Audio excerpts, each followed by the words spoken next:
भैरवगढ़ का श्राप। मध्य प्रदेश के एक सुदूर इलाके में बसा भैरवगढ़ एक समय में एक समृद्ध गांव हुआ करता था। लेकिन अब यह एक सुनसान, वीरान और भूतहा जगह बन चुका है। यहाँ के बुजुर्ग बताते हैं कि जब भी कोई रात के अंधेरे में इस गांव में ठहरता है, वह सुबह तक जिंदा नहीं रहता, क्योंकि यहाँ भैरव बाबा का श्राप है। कहानी। रवि और उसके 3 दोस्त अजय, नील और सुनील एडवेंचर के शौकीन थे। उन्हें अजीबोगरीब और रहस्यमयी जगहों पर जाने का जुनून था। जब उन्होंने भैरवगढ़ के बारे में सुना तो बिना सोचे समझे वहां जाने का फैसला कर लिया। गांव में प्रवेश करते ही उन्हें अजीब सी घुटन महसूस हुई। पूरा गांव खंडहर में तब्दील हो चुका था। टूटी हुई हवेलियां, झूलते हुए पुराने झूले और सूखे कुएं इस जगह को और डरावना बना रहे थे।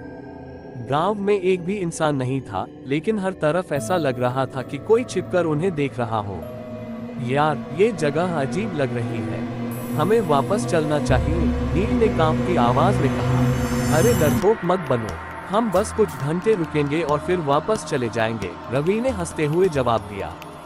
रात के 12 बजते ही अजीब घटनाएं होने लगी। अचानक हवाओं में एक भयावह चीख गूंज उठी। रवि ने अपनी टॉर्च जलाकर चारों ओर देखा, लेकिन कुछ नहीं दिखा। तभी अचानक उन्हें दूर एक बुजुर्ग साधु दिखाई दिया।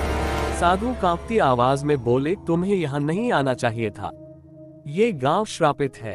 क्यों बाबा, क्या सच में यहाँ भूत है? अजय ने मजाकिया लहजे में पूछा। बाबा का चेहरा गुस्से से लाल हो गया। उन्होंने कांपते हुए कहा, सैकड़ों साल पहले इस गांव में एक तांत्रिक आया था। उसने यहाँ के लोगों को अपनी तंत्र विद्या से डराकर उन पर शासन करने की कोशिश की। जब गांव वालों ने विरोध किया तो उसने भैरव बाबा का अपमान कर दिया।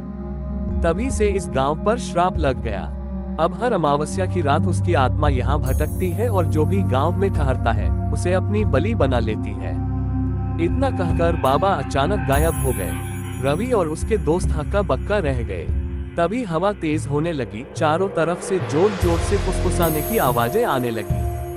पेड़ झूमने लगे और अचानक अंधेरे में एक भयानक छाया उभरी। उसकी आंखें जलती हुई अंगारों की तरह चमक रही थी और उसकी लंबी नाखूनों वाली काली उंगलियां धीरे धीरे उनकी तरफ बढ़ रही थी। भागो, सुनील ने जोर से चिल्लाया। वे दौड़ने लगे, लेकिन उनके पैरों के नीचे की जमीन मानो दलदल बन गई थी। छाया ने नील को पकड़ लिया और उसकी चीख से पूरा गांव गूंज उठा। जब रवि, अजय और सुनील ने पीछे मुड़कर देखा तो नील का शरीर हवा में झूल रहा था और उसकी आंखों से खून बह रहा था। डर से कांपते हुए तीनों दोस्त किसी तरह गांव से बाहर निकले। जब उन्होंने सुबह गांव की तरफ देखा तो वहां कुछ भी नहीं था, न कोई टूटी हुई हवेली, न पेड़, न ही कुएं, बस खाली जमीन। उसके बाद किसी ने भी भैरवगढ़ में कदम रखने की हिम्मत नहीं की, क्योंकि जो एक बार वहां गया वह कभी लौटकर नहीं आया।